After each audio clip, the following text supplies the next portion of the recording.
स्वागत है आप लोग का यूपीपीएससी मेंटर ग्रुप पे। आज हम लोग नए सब्जेक्ट की तरफ चल रहे हैं और नया सब्जेक्ट है गवर्नेंस।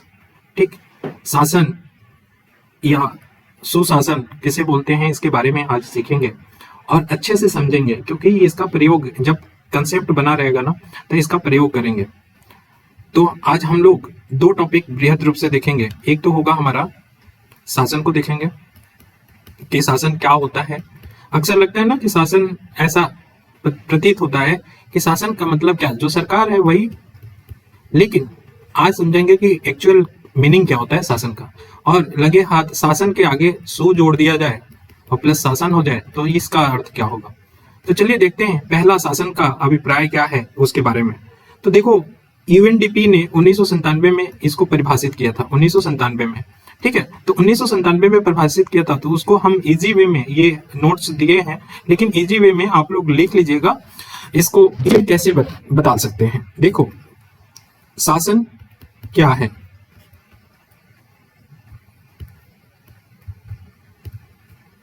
तो शासन क्या है इसकी परिभाषा किसने दिया? यूएनडीपी ने दिया 1997 में। क्या बोला उसने, ये समझते हैं।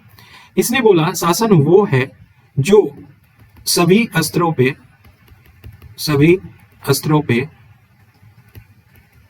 देश के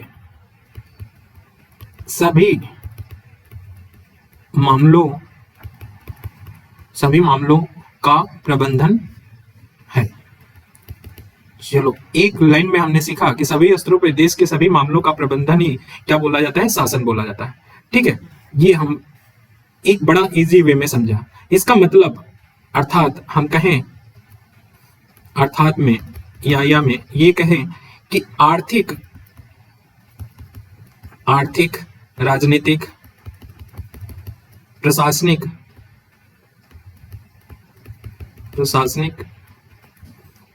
प्राधिकार, जो अथॉरिटी है, प्राधिकार के अभ्यास को ही क्या बोला जाता है? शासन बोला जाता है। देखो, हमने कहा शासन क्या है, तो सभी स्तरों पे देश के सभी मामलों का प्रबंधन ही क्या होता है? शासन होता है। तो दूसरे में थोड़ा सा और एक्सप्लोर किया, थोड़ा सा और आगे बढ़ा कि आर्थिक, राजनीतिक और प्रशासनिक प्राधिकार के अभ्यास को ही शासन बोला जाता है। जो आर्थिक, राजनीतिक, प्रशासनिक प्राधिकार होते हैं उसका अभ्यास किया जाए या उसका निरंतर प्रयोग किया जाए, उसको हम क्या बोलते हैं? शासन बोलते हैं। अभी भी नहीं समझ में आया तो फिर से समझो एक और, कि शासन क्या है।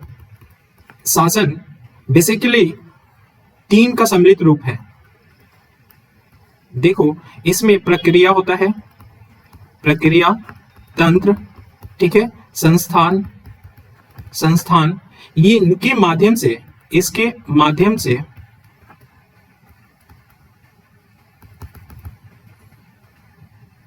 नागरिक या समूह के क्या किया जा रहा है?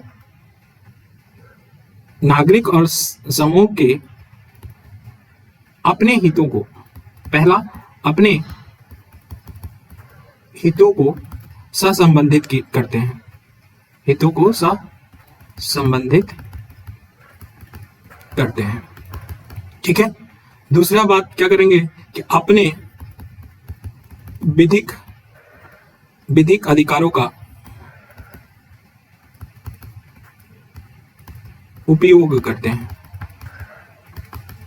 ठीक है, तीसरा डायमेंशन क्या है इसमें, कि अपने दायित्वों को पूर्ण करते हैं, अपने दायित्वों को पूर्ण करते हैं।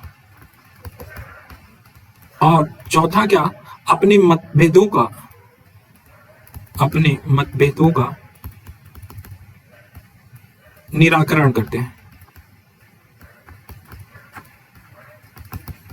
अर्थात शासन प्रक्रिया, तंत्र और संस्थान से सम्मिलित ऐसा स्वरूप है।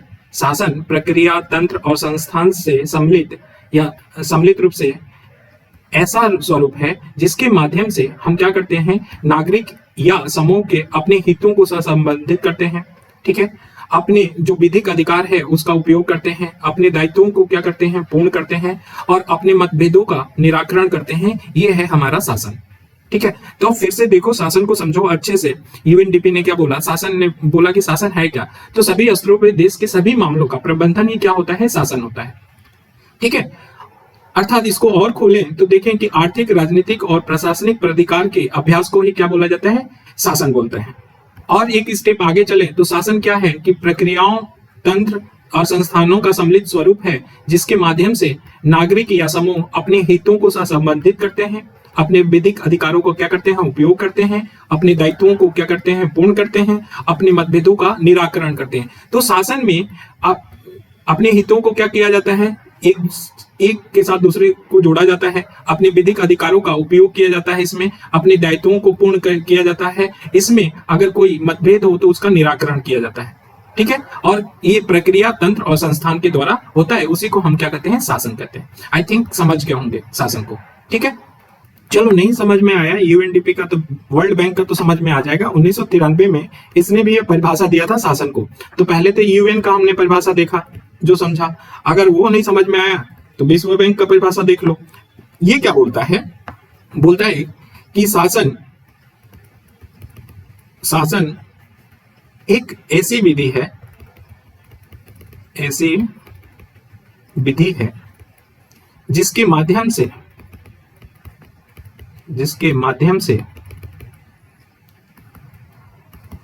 किसी, लिख लीजिएगा जरूर, किसी देश के प्रबंधन में,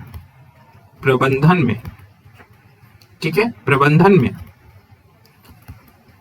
राजनीतिक, आर्थिक एवं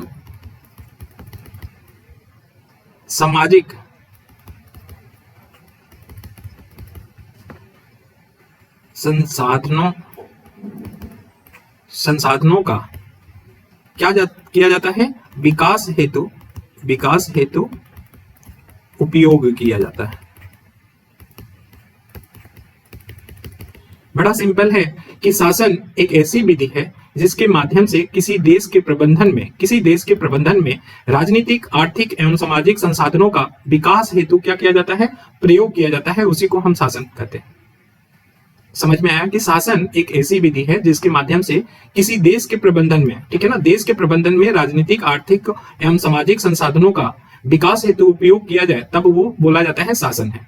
ठीक है, एक और बात समझें, इसके एक और चीज समझ लेते हैं शासन को, कि शासन को दूसरी तरफ से जो भी आपको पसंद आए ये परिभाषा लिख देना है। ठीक है ना, शासन ऐसी प्रक्रिया एवं संस्थान है जिनके माध्यम से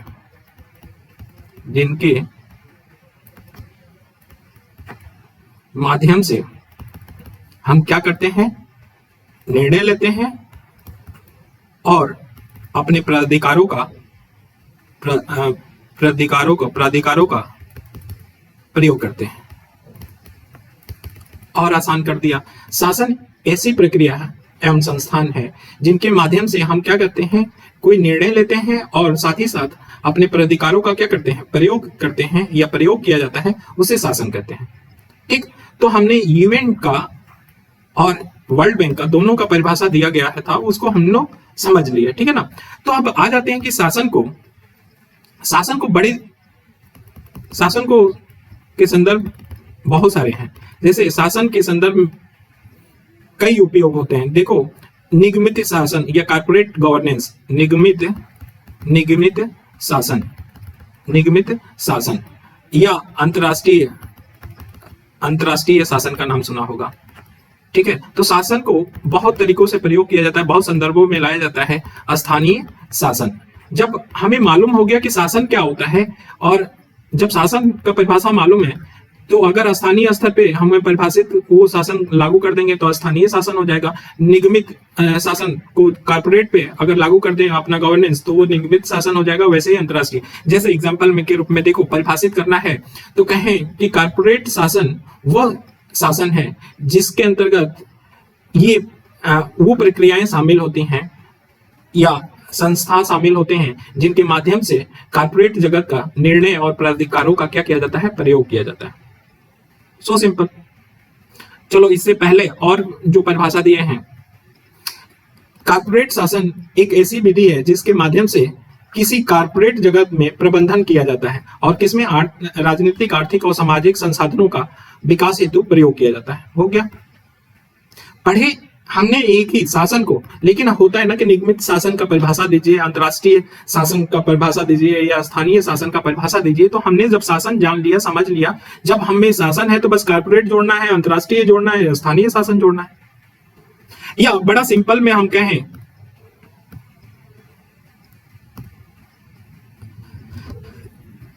शासन क्या होता है? शासन वह होता है, बड़ा अगर हम जनरल वे में किसी की भी बात करें, शासन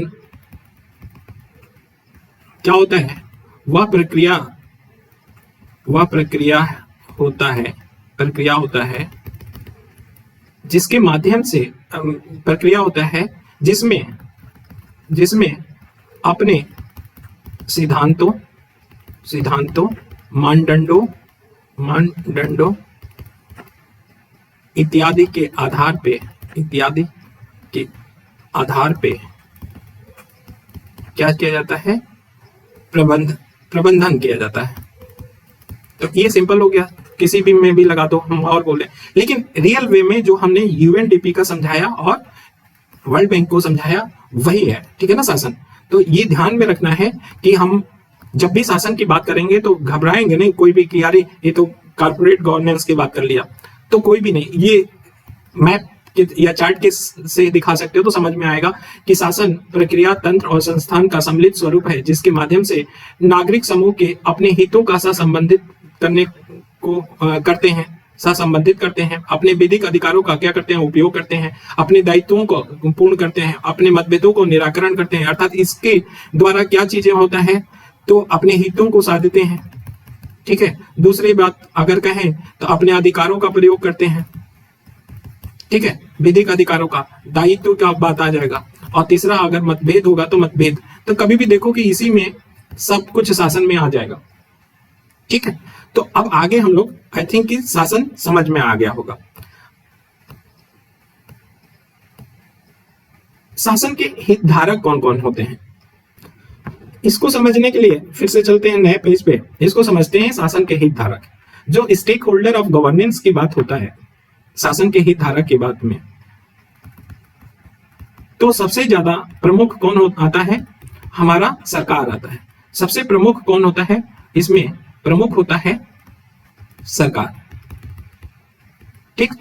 लेकिन सरकार होने की ऐसा नहीं कि केवल सरकार ही होगा, इसके अलावा अन्य भी शासन के हितधारक होते हैं, स्टेक होल्डर होते हैं। कौन कौन होते हैं? जैसे कोई राजनीतिक करता है वो भी रहेगा शासन में, ठीक है ना। एनजीओ होते हैं, ठीक है। हमारा नागरिक समाज होता है, नागरिक समाज का ही एक पार्ट है एनजीओ, नागरिक समाज होता है, ठीक है। हमारा मीडिया आ जाता है, गैर सरकारी संगठन बता ही दिया, ठीक है। समूह आ जाते हैं, जितने हित समूह या दबाव समूह होते हैं वो सारे आ जाते हैं, ठीक है। तो शासन के हितधारक में, स्टेक होल्डर में, जो शासन के हितधारक स्टेक होल्डर बोला जाता है, प्रमुख रूप से कौन होता है? सरकार होता है। और अन्य भी होते हैं जैसे राजनीतिकर्ता, एनजीओ, नागरिक समाज, मीडिया, समूह, ठीक है ना, ये सब आ जाएंगे, ठीक। और यही नहीं, जो रुचि रखने वाले समूह होते हैं वो भी आ जाएंगे। तो अगर देखा जाए मोटे तौर पे या आम तौर पे देखा जाए तो शासन के हितधारक को तीन व्यापक रूप में बांटा जाता है, तीन व्यापक रूप में वर्गीकृत किया जाता है। वो तीन क्या है? हितधारक, शासन के हितधारक में एक होता है राज्य, ठीक है, दूसरा होता है हमारा बाजार, और तीसरा हमारा होता है नागरिक। तो अगर हमको व्यापक रूप से वर्गीकृत करना है तो ये आ जाएंगे तीन प्रकार से। राज्य होता है हितधारक में, स्टेक होल्डर में शासन के, और दूसरा होता है बाजार, और तीसरा होता है नागरिक, ठीक है। राज्य क्या? तो सरकार के विभिन्न, इसमें सरकार आती है और सरकार के विभिन्न अंग होते हैं। जो सरकार के अंग होते हैं, अंग कौन कौन? तो विधायिका, कार्यपालिका और न्यायपालिका, ठीक है, ये आएंगे। प्लस सरकार के बाद इसके जितने साधन हैं, साधन आएंगे, ठीक है, और इसके तंत्र या जो सिस्टम है, व्यवस्था है, वो शामिल हो जाएंगे। तो राज्य में सरकार आएगा, सरकार और राज्य के साधन आ जाएंगे, और व्यवस्था कैसे किया जाएगा इसमें राज्य में आ जाएंगे, ठीक है। तो सरकार के अंग में विधायिका, कार्यपालिका, न्यायपालिका आ जाएगा, ठीक है। बाजार में क्या आएंगे, तो बाजार में देखो निजी क्षेत्रक आ जाएंगे, जो प्राइवेट सेक्टर के हैं वो आ जाएंगे निजी क्षेत्रक। और निजी क्षेत्रक दो में होते हैं, एक संगठित रूप में होते हैं और एक असंगठित रूप में होते हैं। अर्थात ये कारपोरेट जगत से जुड़ा होता है संगठित, असंगठित छोटे उद्योग से जुड़ा होता है, जो छोटे मोटे उद्योग होते हैं वो इसमें शामिल किए जाते हैं बाजार में। और नागरिक में कौन शामिल किए जाते हैं, तो ये विविधतापूर्ण है, विविधतापूर्ण है। इसमें क्या शामिल किए जाते हैं, राज्य को और बाजार को छोड़ के जो भी होता है इसमें शामिल किए जाते हैं। तो राज्य और बाजार के छोड़ के इसमें सारे शामिल हो जाते हैं। इसमें कौन आएंगे, एनजीओ आ जाएगा, वॉलंटरी ऑर्गेनाइजेशन आ जाएंगे, मीडिया आ जाएगा, ठीक है, संगठन आ जाएंगे, जितने ऑर्गेनाइजेशन होते हैं ऑर्गेनाइजेशन आ जाएंगे, समूह जो होते हैं समूह आ जाएंगे, हित समूह, दबाव समूह, वो सारे आ जाएंगे, ठीक है। तो हित धारक के रूप में 3 हित धारक देख लिया कि 3 हित धारक होते हैं शासन के, ठीक। अच्छा, अब बार बार हित धारक हम बोल रहे हैं, स्टेक होल्डर बोल रहे हैं, इसका मतलब आप लोग समझते हैं हित धारक। जब तक ये नहीं समझेंगे तो क्या हमने बोल दिया, हित धारक का मतलब कोई एक व्यक्ति हो सकता है, ठीक है, एक व्यक्ति होता है, या कोई समूह हो सकता है, या कोई संगठन हो सकता है। ये संगठन क्या होते हैं, अपनी गतिविधि, इन सब की गतिविधि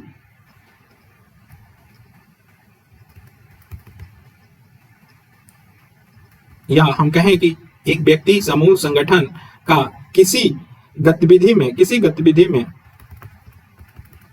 क्या हो, रुचि हो, गतिविधि में रुचि हो, या हिस्सा लें, हिस्सेदारी रखें, या कोई परिणाम का अपेक्षा करें, ठीक है। परिणाम हो सकता है कि पॉजिटिव भी हो और निगेटिव हो, ठीक है ना। तो हित धारक में कोई व्यक्ति हो सकता है, समूह होता है, सकता है, संगठन होता है, और किसी भी गतिविधि के बीच हो रहा हो उसमें क्या करें, पार्टिसिपेट करें, या रुचि रखते हो, या परिणाम को सकारात्मक कर सकते हैं, नकारात्मक कर सकते हैं, वो हित धारक कहा जाएगा।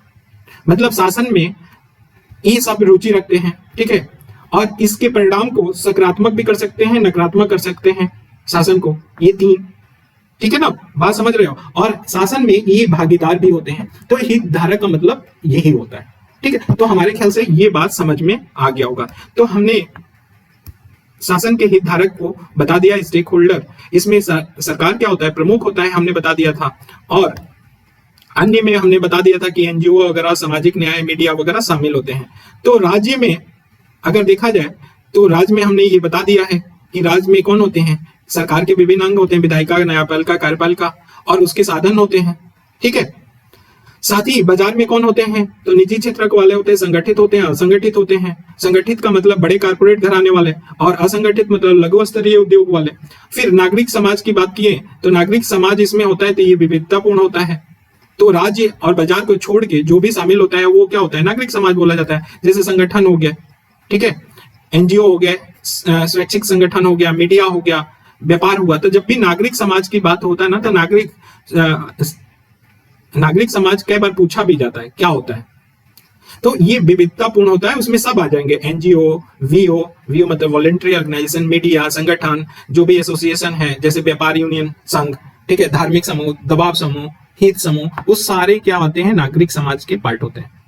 तो नागरिक समाज का एक हिस्सा होता है कौन, एनजीओ, ठीक है। तो ये बात समझ में आ गया। और हमने पीछे राज्य और बाजार तीसरे जगह पे नागरिक लिख दिया था, तो वहां पे नागरिक समाज कर लेना, ठीक है ना, समाज नहीं लिखा था, ठीक। तो ये बात समझ में आप लोग को आ गया। अब देखो सुशासन, गुड गवर्नेंस की बात आती है। गुड गवर्नेंस क्या होता है, तो गुड गवर्नेंस, देखो शासन तो हम लोग समझ गए, ठीक है ना। अगर शासन के समय सु का मतलब क्या होता है, अच्छा, ठीक है। अच्छा का मतलब क्या, गुणवत्तापूर्ण हो, ठीक है, गुणवत्तापूर्ण हो। साथ ही साथ ये क्या हो, मूल्य, इसमें मूल्य का समावेश हो, उसको सुशासन कहते हैं। सु का मतलब है, सु का हम रख सकते हैं यहाँ पे कि गुणवत्तापूर्ण हो, गुणवत्तापूर्ण, ठीक है। शासन कैसा हो, गुणवत्तापूर्ण हो, और साथ ही साथ कैसा हो, मूल्यों पे आधारित हो, मूल्यों पे, वैल्यूज पे आधारित हो, ठीक है। तो गुणवत्तापूर्ण मूल्यों पे आधारित शासन ही क्या कहलाता है? सुशासन कहलाता है। सिंबल में बोला जाए तो है। अब चूंकि देखो गुणवत्तापूर्ण, जैसे जैसे टेक्नोलॉजी आ रहा है, वो टेक्नोलॉजी की वजह से गुणवत्ता के जो आयाम है वो बदलते जा रहे हैं। आयाम क्या हो रहे हैं? बदलते जा रहे हैं। जैसे जैसे टेक्नोलॉजी रूप से हम क्या हो रहे हैं, साउंड हो रहे हैं, तो गुणवत्ता का डायमेंशन भी चेंज हो रहा है। और मूल्य, मूल्य तो हमेशा भाई ये देखो समय और परिस्थिति के अनुसार क्या होता है? चेंज होता है। समय और परिस्थिति के अनुसार क्या होता है? मूल्य चेंज होता है इंसान की। तो अगर हम कहें कि गुणवत्तापूर्ण मूल्यों का समावेश से जो शासन हो वो सुशासन कहलाता है, तो इस जो दो वैल्यू जोड़े हैं, गुणवत्तापूर्ण और मूल्य, ये दोनों क्या हैं? गत्यात्मक हैं। गत्यात्मक है। ये स्थान, समय और परिस्थिति के अनुसार क्या होते रहते हैं? चेंज होते रहते हैं। तो गत्यात्मक है और ये शासन से ज्यादा व्यापक अवधारणा रखता है। बड़ा सिंपल वे में हम समझ रहे हैं इस बात को कि देखो कि गुणवत्तापूर्ण शासन जो मूल्यों पे आधारित हो, मूल्यों पर आधारित हो वह सुशासन कहलाता है। सुशासन कहलाता है बोल देंगे। फिर बताएंगे कि ये गत्यात्मक है, मतलब कि समय, स्थान और परिस्थिति के अनुसार क्या होता है? चेंज होता रहता है। ठीक है, ये बात बिल्कुल दिमाग में। और देखा जाए तो सुशासन ज्यादा व्यापक है, सुशासन ज्यादा व्यापक है किससे? शासन से। और जहां पे मूल्य जुड़ गया, मूल्यों पे आधारित हो, मूल्य जुड़ गया, तो क्या हुआ? आज के डेट में हमारा मूल्य क्या, कैसा चाहते हो आप शासन? अपने दिल से पूछो तो 18 था। अब ये जब हम GS 4 पेपर पढ़ाएंगे तब बताएंगे। जैसे पारदर्शिता, संवेदनशीलता, ठीक है, जवाबदेहिता, ता, ऐसे 18 ता हैं। ठीक है ना? तो ता जितने हैं, ता वो हमारा क्या है? ये हम चाहते हैं कि इसी पे आधारित हो, पारदर्शी हो। ठीक है, हम चाहते हैं जवाबदेही हो, शासन कैसा हो? जवाबदेही हो, संवेदनशील हो, जो वंचित ग्रुप हैं, वंचित वर्ग हैं, वंचित वर्गों के प्रति संवेदनशील रखे, उनके जन कल्याण के लिए आगे बढ़ते रहे, वैसा शासन चाहते हैं। ठीक है, निष्पक्षता, निष्पक्ष हो, भेदभाव ना करे। तो ये बहुत बड़ा व्यापक आयाम है, भेदभाव ना करे। ठीक है, सत्यनिष्ठता, सत्यनिष्ठ हो। भाई अगर हमें किसी को नौकरी देना है, जॉब देना है, तो ऐसा ना हो कि हम क्या करें, भाई भतीजावाद को देख के हम क्या करते हैं, जॉब को दे दें। भाई भतीजावाद को हम तार्किक रूप से, रैशनल रूप से सोचें, रैशनल रूप से सोच के, और अगर वो योग्य है तो नौकरी दें। तो समझ रहे हो सुशासन? तो ये हमने कहा कि सुशासन में हमारा ये सारे अवधारणा आ जाते हैं, जितने आप मूल्य को जितने गिना सकते हो, और बड़ा सिंपल वे में लिख सकते हो। चलो थोड़ा सा अच्छे वे में और बता दें किसी को कोट करते हुए, तो हमारा यूएनडीपी ने सुशासन के प्रमुख अगर देखें तो 8 विशेषताएं बताई हैं। कितने? 8 विशेषताएं बताई हैं यूएनडीपी ने। कहा कि सुशासन होने के लिए कम से कम ये 8 विशेषताएं तो होनी चाहिए। ठीक है, तो 8 विशेषताएं क्या क्या हैं? मुख्य विशेषताएं तो एक है सहभागितापूर्ण होना चाहिए, दूसरा क्या होना चाहिए? सर्वसहमति उन्मुख होना चाहिए, तीसरा क्या होना चाहिए? पारदर्शी होना चाहिए, चौथा क्या? उत्तरदायी होना चाहिए, पांचवा क्या? अनुक्रियात्मक होना चाहिए, छठा क्या? हमारा प्रभावी और कुशल होना चाहिए, सातवां क्या? समतापूर्ण और समावेशी होना चाहिए शासन, और कानून के शासन का पालन करने वाला होना चाहिए। ये हमारा 8 मेन बताया। तो जब भी बात करोगे अपने लैंग्वेज में, हमने जो परिभाषा बताया वो बताया, और फिर बता दोगे कि यूएनडीपी ने 8 विशेषताएं बताई, और 8 विशेषताएं ऐसे कुछ लिख दोगे। देखो हम यहाँ पे मास्टरी नहीं करने आए हैं, हमें क्वेश्चन अच्छे से टैकल करना है, बात समझते हुए टैकल करना है, हमें पीएचडी नहीं करना है। ठीक है ना? तो हम ज्यादा घुसेंगे नहीं और उसमें मास्टरी हासिल करके कुछ नहीं करेंगे, अपना समय बर्बाद करेंगे और कुछ नहीं। जितना बोल रहे हैं अपने एक्सपीरियंस से, क्योंकि हम इंटरव्यू तक पहुंचे हैं तो मुझे मालूम है। ठीक है ना? तो देखो इन 8 के बारे में जानना जरूरी है कि आखिर में होता क्या है। तो आइए सर देख लेते हैं इसके बारे में। पहला आता है सहभागितापूर्ण होना चाहिए। जैसे हमने कहा था कि लोकतंत्र का जब पढ़ाए थे पॉलिटी में, तो लोकतंत्र का पिलर एक बताया था भागीदारी।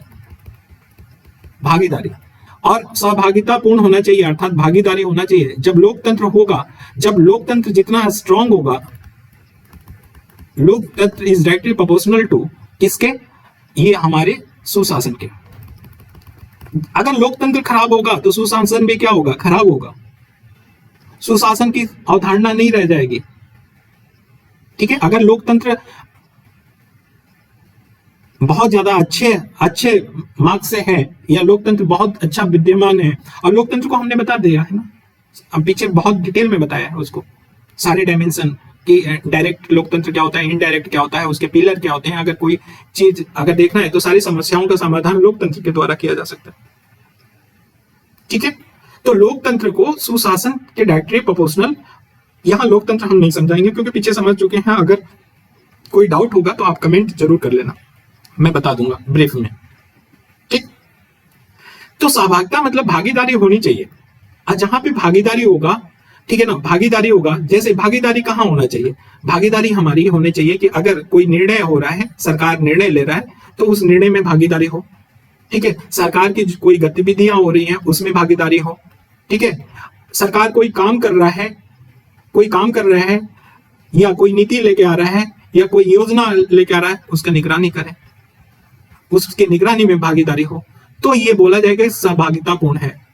कि निर्णय में लेने में भागीदारी बढ़ जाए, गतिविधि जो कर रहे हैं सरकार उसमें पार्टिसिपेट करें, और जो क्रियान्वयन किया जा रहा है, जो भी कार्यक्रम वगैरह, उसकी निगरानी करें, उस निगरानी में पार्टिसिपेट हो जाए, तो वो क्या हो जाएगा, सुशासन की अवधारणा को सार्थक सिद्ध करेगा।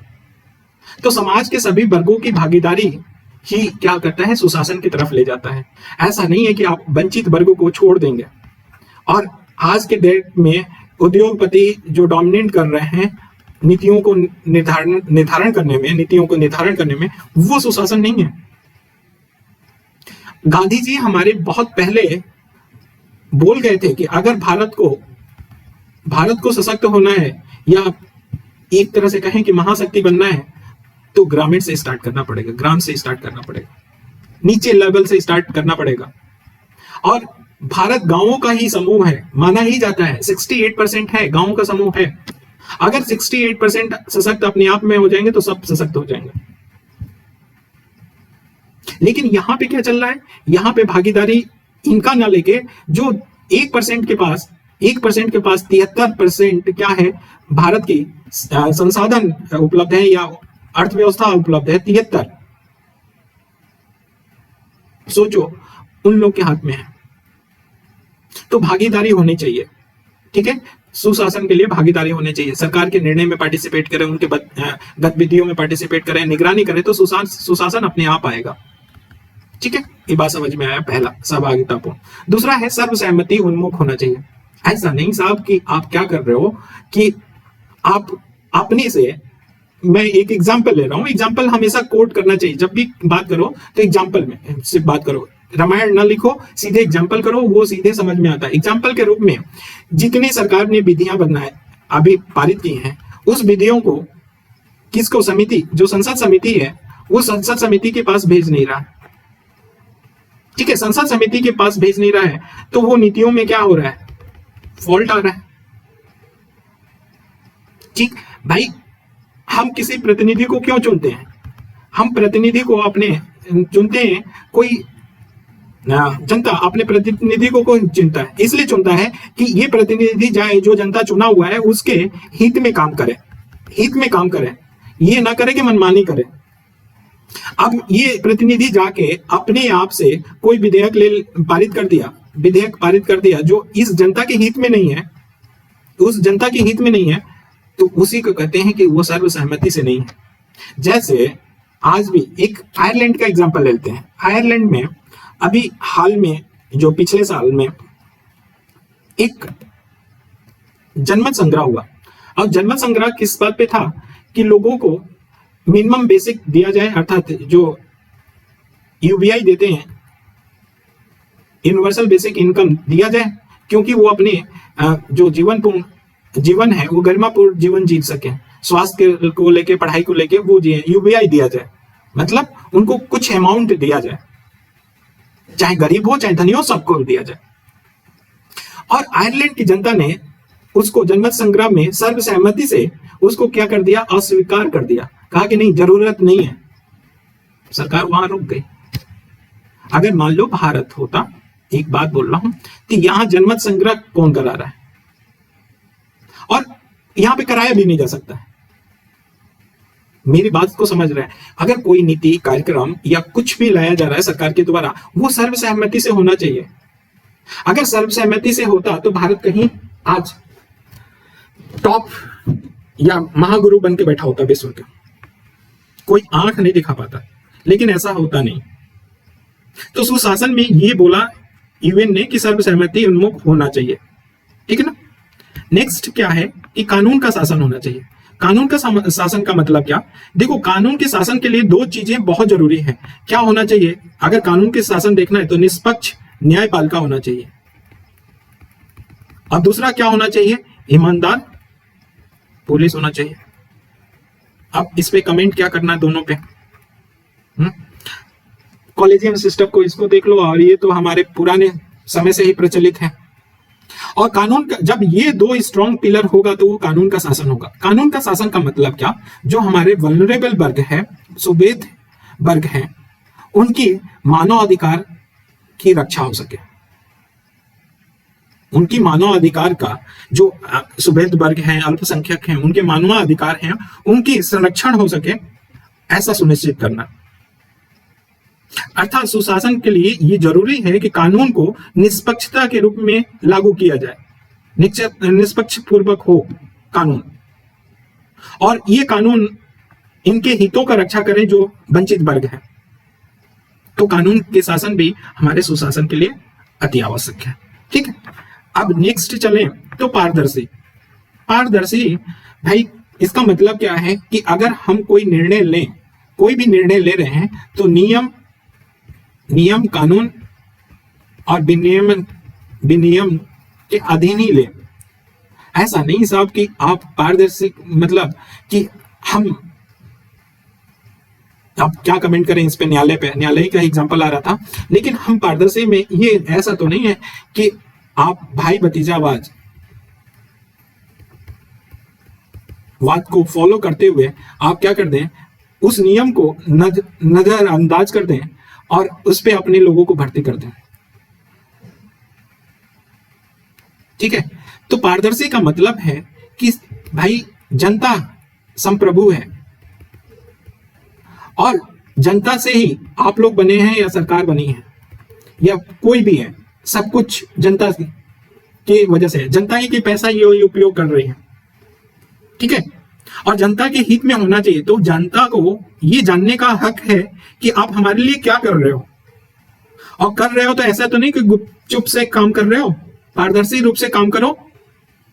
एग्जाम्पल के रूप में आरटीआई ले लो। आरटीआई मजदूर संगठन द्वारा लाया गया, इन्होंने आंदोलन किया, उसके बाद आरटीआई आया, और आरटीआई क्या करता है कि आपने कोई निर्णय लिया कि यहां से सड़क बनेगा, तो किस आधार पे निर्णय लिया वो आप कागज दिखाएं। तो वो निर्णय को आधार कि भाई वो निर्णय हमारा क्या था, पारदर्शी था। ऐसा नहीं है कि ये सड़क यहां से जा रहा था, लेकिन यहीं पे बगल में एक बहुत दमदार व्यक्ति हैं, उनका खेत था, और ये सड़क ऐसे जाने वाला था। जरा सा समझो, इस बात को समझना है केवल कि ये सड़क ऐसे जाना था, ठीक है। और यहां से 4 किलोमीटर दूर पे एक बहुत शक्तिशाली, जो आर्थिक रूप से शक्तिशाली था, उसका जमीन था, और उसने क्या कर दिया, यहां से मोड़ के ये इसे कर दिया सड़क के, क्योंकि उसके जमीन ऊंचे दाम पे लिया था, क्या कौड़ी के भाव पे, ऊंचे दाम पे बिक के। क्या ये पारदर्शी है? तो अगर आपने ये बताया था कि ऐसा होगा, लेकिन आपने चेंज क्यों किया, इसका निर्णय आप बताएंगे कुछ कि नहीं बताएंगे? ठीक है। तो अगर अपने निर्णय के बारे में, ठीक है ना, या उनके परिवर्तन के बारे में जनता को सूचना देना, और ऐसा सूचना देना भाई कि हमने ये किया, उसके बाद पता नहीं कौन से लैंग्वेज में बोलने लगे, स्पेन के लैंग्वेज में या फ्रेंच में बोलने लगे। तो मीडिया के सामने भी बोलना है और लोगों को भी सामने बोलना है, बताना है, तो इजी वे में बताना है कि वो समझ में आए उनको, ठीक है। पारदर्शी का मतलब समझ गया। पारदर्शी का मतलब है कि हम निर्णय किस आधार पे लिए, उसको परिवर्तन किस आधार पे किए हैं, इन्फोर्स किस आधार पे किए हैं, उसके कारणों और तथ्यों को सामने रखते हुए ये लेना, रैशनल रूप से लेना, तार्किक रूप से लेना ही हमारा क्या होता है, पारदर्शी होता है। ठीक। नेक्स्ट अगर हम देखें तो उत्तरदायी की बात आती है। ठीक है, उत्तरदायी और यहां पे अकाउंटेबिलिटी की बात हो रही है। ठीक है, अब अकाउंटेबिलिटी का मतलब समझो। यहां पे हम जो लैंग्वेज यूज कर रहे हैं वो थोड़ा सा टफ है, लेकिन फिर भी इसको बड़े आसान वे में समझो। एक जो अकाउंटेबिलिटी होता है, जवाबदेही होता है, इसको उत्तरदायी भी लिखा है। जवाबदेही दो तरीके से हो सकता है, एक आंतरिक रूप से हो सकता है, ठीक है, और एक बाह्य रूप से हो सकता है जवाबदेही। आंतरिक रूप से हम अपने आत्मा से देखते हैं। जैसे हम क्या किए कि गए, रास्ते में जा रहे थे, ठीक है, और जवाबदेही का मतलब क्या, सीधी बात है, अपने दूसरे का देखभाल करना, अपना और दूसरे का देखभाल करना ही होता है। इजी वे में समझो, अपने और दूसरे का देखभाल करना ही जवाबदेही होता है। इसमें क्या होता है कि हम गए, रास्ते में जा रहे थे, हमने देखा कि उसके पास मोटा रकम है और हमने झड़प मार के ले लिया। ठीक है, अब अपने और दूसरे का देखभाल करना मतलब हमें तो अपना तो देखने में लगा, पैसा ले लिया, लेकिन उस भी बेचारा वो लेके मोटा रकम जा रहा था, कहाँ, हॉस्पिटल में लेके जा रहा था। क्या हमारा जवाबदेही नहीं बनता उसके प्रति? तो हमारे आंतरिक रूप से जब पता चला कि यार वो हॉस्पिटल में लेके जा रहा था, उसका कोई बहुत सीवियर बीमार था, ठीक है, और वो पैसा ले, तो हमें अंदर से एक फीलिंग आएगी, आंतरिक रूप से जवाब में कहेंगे कि यार तुमने बहुत गलत काम किया, तो वो आंतरिक रूप से जवाबदेही हो गया। क्या तुमने उसके बारे में नहीं सोचा? उसके बारे में नहीं सोचा तो इसका मतलब तुम जवाबदेह नहीं हो। तो आंतरिक रूप से। और बाह्य रूप से क्या? बाह्य रूप से जानते हो कि बाह्य संस्थाओं के द्वारा जवाबदेही तय किया जाए, बाह्य लोगों के द्वारा। हमें पैसा ये छीन के लिया, पुलिस आके उठा के ले गई हमको, वो बता रहे कि तुमने जवाबदेह नहीं रखा, इसका पैसा है, उसके हितों को तुमने ध्यान नहीं रखा, तुमने पैसा ले लिया, और पैसा ले लिया तो ये बाह्य रूप से हमें जवाबदेही बनाया जा रहा है उसको। ठीक है, तो जब भी अकाउंटेबिलिटी की बात आएगी तो आंतरिक और बाह्य, इंटरनल और एक्सटर्नल, दोनों तरफ की अकाउंटेबिलिटी की बात होती है। ऐसा नहीं कि अकाउंटेबिलिटी की बात होगी। ठीक है, और शासन को देखो, हम बता रहे हैं कि अगर शासन में जवाबदेही है, हम बड़ा यूज करते हैं ये चीज को बड़ा समझने में। अगर हमने कहा कि जवाबदेही का स्तर जितना अच्छा है उतना ही शासन का या सुशासन का स्तर अच्छा है। सुशासन इज डायरेक्टली प्रोपोर्शनल टू जवाबदेही। जवाबदेही जितना या अकाउंटेबिलिटी जितना अच्छा है उतना ही सुशासन होगा, और उतना ही इनवर्सली प्रोपोर्शनल कर दें क्या, तो बाह्य कारकों का कम होगा। बाह्य कारक मतलब पुलिस, सीबीआई, ठीक है, की आवश्यकता नहीं होगी। बड़ा सिंपल से समझो इसको कि सुशासन इज डायरेक्टली प्रोपोर्शनल टू जवाबदेही, इज इनडायरेक्टली प्रोपोर्शनल टू बाह्य कारक आवश्यकता। और जो मैथ वगैरह पढ़े होंगे तो नहीं समझ में आ रहा है जो कुछ, तो ये भी हो सकता है भाई कि डायरेक्टली प्रोपोर्शनल का मतलब कि एक दूसरे के समानुपाती है। समानुपाती का मतलब कि अगर जवाबदेही होगा तो सुशासन स्थापित होगा। ठीक है, सुशासन स्थापित होगा मतलब कि बाह्य कारकों का जो बाह्य कारक हैं या बाह्य कारक के आवश्यकता क्या होगी, कम पड़ेगी, आवश्यकता कम पड़ेगी। अगर जवाबदेही कोई नहीं होगा तो सुशासन क्या होगा, कमजोर होगा। जवाबदेही कमजोर होगा तो सुशासन कमजोर होगा। तो फिर बाह्य कारक को क्या होना पड़ेगा, स्ट्रांग होना पड़ेगा, जैसे सीबीसी, सीबीआई, ठीक है, ये सारी चीजें का रोल बढ़ जाएगा। हस्तक्षेप संस्थानों का क्या हो जाएगा, ज्यादा हो जाएगा। ठीक है, तो सुशासन जब भी स्थापित करना है तो इसका मतलब कि बाह्य कारकों की आवश्यकता कम से कम पड़े, अर्थात लोग क्या हो, जवाबदेही हो, आंतरिक रूप से बाह्य रूप से क्या हो, खुद में जवाबदेही हो, एक दूसरे की देखभाल करें, तो सुशासन है। ठीक, अब देखो नेक्स्ट है अनुक्रियात्मक, रिस्पॉन्सिव होना चाहिए। भाई रिस्पॉन्स करने का मतलब कि अगर हमने कहा पुलिस बैठी है, पुलिस संस्था है, और हमारे कुछ इमरजेंसी हो गया, इमरजेंसी में है, हमें लोग क्या कर रहे हैं, या शोषण कर रहे हैं या कुछ भी कर रहे हैं, हम जैसे कह रहे हैं कि वो कत्ल करने वाला है, हमारा एक एग्जांपल ले रहे हैं, कत्ल करने वाला है और कत्ल करना है, हमने पुलिस को रिपोर्ट किया कि फलाना XYZ हमारा कत्ल कर रहा है, तो पुलिस क्या होना चाहिए, रिस्पॉन्सिव होना चाहिए, तुरंत XYZ के ऊपर क्या करने, क्रिया करे कि भाई क्यों ऐसा कर रहे हो। लेकिन हुआ क्या कि ये चुपचाप बैठे हुए हैं, अरे रोज के मगजमारी है, ये कत्ल नहीं करेगा, इतनी हिम्मत नहीं है, हम बैठे हैं, हमारा नाम से डरेगा। और खुदा ने खास्ता 2 दिन के बाद क्या हो जाए, हो गया, अब 2 दिन के बाद हो गया, यही चीज XYZ कत्ल कर दिया उसका, तो पुलिस आई और उसके बाद पकड़ के ले गई। जबकि अनुक्रियात्मक का मतलब क्या है कि उचित समय पे ही क्या करें, हम अपने हितधारक जो लोग हैं शिकायत कर रहे हैं उसका समाधान करें उचित समय पे। ऐसा नहीं कि 2 दिन के बाद आखिर में पकड़े ही ना, 2 दिन के बाद। जैसे अगर भूकंप आ गया और भूकंप आने के बाद हमारा NDRF टीम 2 दिन के बाद पहुंच रही है, इसका मतलब सुशासन नहीं। भाई तत्काल जरूरत है, जान की रक्षा करना है, लोगों को निकालना है, दवाइयां देनी है, ठीक है, ट्रीटमेंट करना है, तत्काल जरूरत है यहाँ पे। ऐसा नहीं कर सकते कि आप 4 दिन के बाद आ रहे हो। अगर 4 दिन के बाद आ रहे हो तो आपकी रिस्पॉन्स नहीं दे रहे हो, आप बहुत लेट रिस्पॉन्स दे रहे हो। बात समझ रहे हो मेरी? तो अनुक्रियात्मक होना चाहिए, और होना भी कैसे चाहिए, उचित समय में होना चाहिए। उचित समय में उस सेवा को प्रदान कर देना ही अनुक्रियात्मक होगा। जैसे शिकायतों का समाधान कर देना, नागरिक उन्मुखीकरण होना, नागरिक के अनुकूल होना, सेवाओं को समय में प्रदान किया जाना ही क्या है, अनुक्रियात्मक शासन के मुख्य एलिमेंट है। ठीक, अनुक्रियात्मक भी समझ लिया आप। अब देखो प्रभावी और दक्ष। प्रभावी और दक्ष होना चाहिए। अगर हम इफेक्टिव और एफिशिएंट नहीं होंगे तो हमारे पास जो प्राकृतिक संसाधन है या जो भी संसाधन है, संसाधन हमारे जितने होते हैं प्राकृतिक चाहे मानव संसाधन का, हम प्रयोग नहीं कर पाएंगे। उपयोग इष्टतम मतलब ऑप्टिमम हम उपयोग नहीं कर पाएंगे संसाधनों का। और जब ऑप्टिमम उपयोग नहीं कर पाएंगे तो हमारे पास फिर पर्यावरण का प्रॉब्लम स्टार्ट हो जाएगी, दोहन ज्यादा होगा। भाई देखो टेक्नोलॉजी, क्यों हम लोग टेक्नोलॉजी के पीछे भागते हैं कि टेक्नोलॉजी होना चाहिए। जहां भी टेक्नोलॉजी आता है ना, वहां पे संसाधनों का उपयोग सीधे सीधे बढ़ा देता है, ऑप्टिमम यूज होने लगता है। जहां भी टेक्नोलॉजी आ जाएगी वहां पे संसाधनों का क्या होगा, उपयोग बढ़ जाएगा। जैसे हम कह रहे हैं कि भारत क्या है, डेमोग्राफिक डिविडेंड से गुजर रहा है, ठीक है। और प्रभावी और दक्ष होने का मतलब ये, सुशासन होने का मतलब है कि इस जो मानव संसाधन है वो मानव संसाधन का क्या करे, इष्टतम उपयोग करे, ऑप्टिमम यूज करे।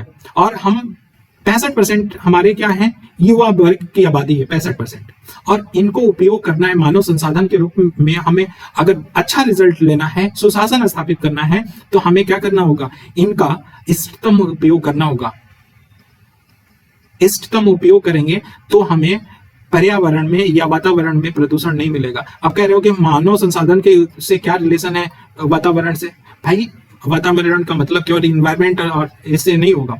देखो मानव संसाधन का इष्टतम उपयोग नहीं किया तो क्या होगा, तो देखो अगर ह्यूमन रिसोर्स का हम डेमोग्राफिक डिविडेंस का नहीं लेंगे तो चोरी चमारी बढ़ेगी, डकैती बढ़ेगी, डिजिटल चोरी देख रहे हो आजकल, डिजिटल साइबर क्राइम, ये सब बढ़ेगा, ठीक है। रोजगार की कमी होगी, ठीक है। अगर हम ह्यूमन रिसोर्स नहीं होंगे तो ओवरऑल लेके क्या होगा, समाज में या राष्ट्र में क्या हो जाएगा, अराजकता हो जाएगा, अराजकता हो जाएगा। और जहां भी अराजकता होगा सुशासन थोड़ी बोलेंगे सर, नहीं बोलेंगे।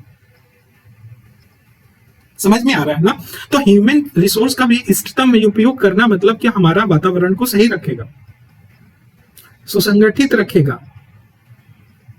वरना अगर ह्यूमन रिसोर्स को नहीं होंगे तो अगर यूज नहीं किया तो क्षेत्रवाद, अलगाववाद, ठीक है, संप्रदायवाद, आए दिन ये घटना बढ़ेगी। तो सुशासन से इसका भी संबंध है। तो हमने प्रभावी और दक्ष उपयोग करना है संसाधनों का।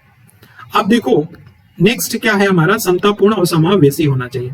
समतापूर्ण होना चाहिए, समतापूर्ण अनुपातिक समता मतलब किसी समाज के कल्याण के ऊपर होना चाहिए, वंचित वर्गों को भी शामिल करना चाहिए।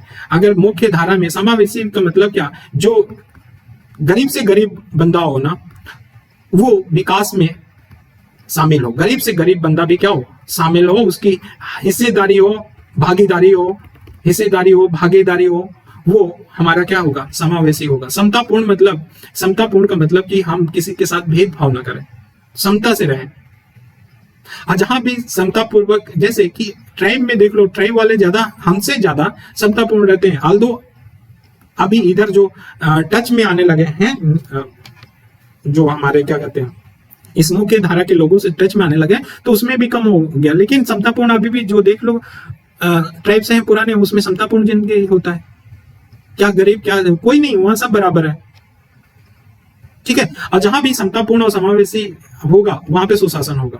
सुशासन होगा मतलब यहाँ पे गरीबों के या वंचितों के, महिलाओं के साथ हिंसा नहीं होगा, शोषण नहीं होगा, बालकों का शोषण नहीं किया जाएगा, और बालकों को शिक्षा देने में प्रोत्साहित किया जाएगा, ये होगा, ठीक है। तो ये बहुत बड़ा डायमेंशन है, इस सारे चीजों को आप समझ रहे हैं। तो ये हमारा आज जाके 8 जो रणनीतियां हैं, 8 जो मुख्य विशेषताएं यूएन ने बताया है, यूएनडीपी ने, उनके बारे में भी डिटेल से बात किया। तो सुशासन समझ में आया होगा, ठीक है। अब हमें सुशासन की रणनीतियां क्या होनी चाहिए, क्या स्ट्रेटजी फॉर गुड गवर्नेंस हमें अपनाना चाहिए, ये मेंस के क्वेश्चन में आएगा डायरेक्ट, सीधे सीधे।